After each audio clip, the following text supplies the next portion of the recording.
G'day guys, welcome to Dream Design Do TV with Zaki Ameer. I'm your host Peter Montgomery from the petermontgomeryshow.com. Zaki has done the amazing thing of creating a $3 million property portfolio with 15 properties in the short space of 3 years. Now, the amazing thing is he did this with a low startup capital. Now, Zaki, in our last episode, you talked about something called lender's mortgage insurance. I just wanted to ask, could you elaborate on that and just sort of explain what that is? Hi, Peter. The question of lender's mortgage insurance, commonly known as LMI, which I'll refer to in this episode, is usually depending on the lender when you, for example, borrow, depending on the lender, more than 80% of the purchase price or the contract price of the property.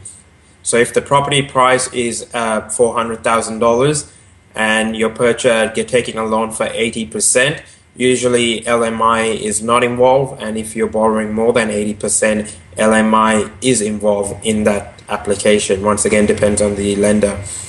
In Australia at this stage, I'm aware of 2 insurance companies that insure majority of the lenders. So there might be various lenders or banks out there, but in most cases there are actually only 2 insurers that do most of these banks who insure applications that involve lender's mortgage insurance.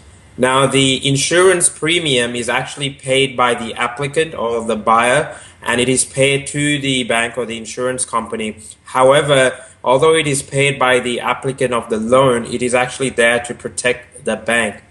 And the reason it's there, the reason an applicant or a buyer would pay for this premium is because for the bank's protection, that for any reason, say the client or the applicant does not make its repayments and the lender is in a situation where they have to repossess the property and sell the property on market, it is actually there, the insurance cover kicks in when there is a shortfall between whatever the price that the lender sold the property to on the market and what the difference is in the person's, in the applicant's current loan balance.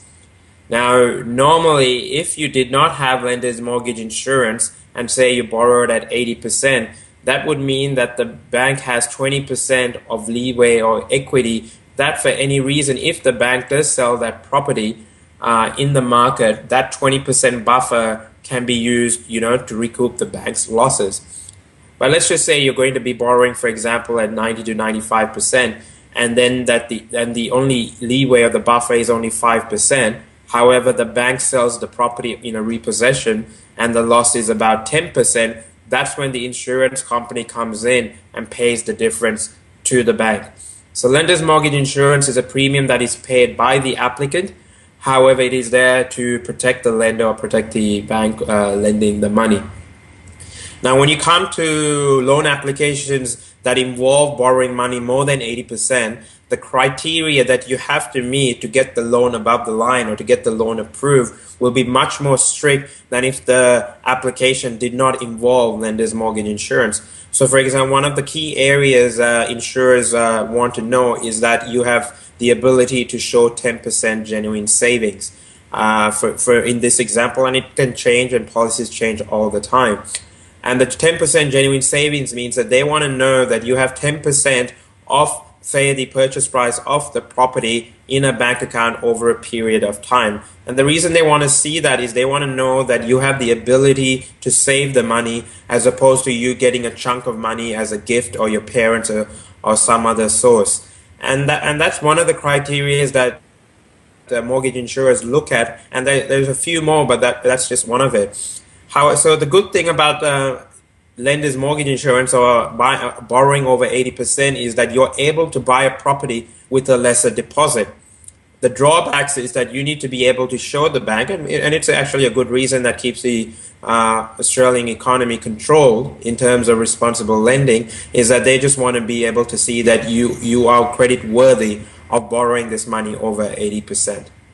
Okay then, Zaki. So let me just ask you then, do you recommend borrowing sort of at 80%, under or over? Which way should people go? Peter, so this is general advice again. So the most important part is the ability to be able to repay your debt or your loan back to the lender. I don't believe that anyone should be borrowing money that they can't afford to repay. So if you can get a loan over 80% and you have that genuine savings and you have the income to be able to repay it, then I don't see that as an issue. If you can't do that, then I recommend that you borrow at 80%. Okay, cool. Thanks so much, Zaki. I'll talk to you next week. Thanks, Peter.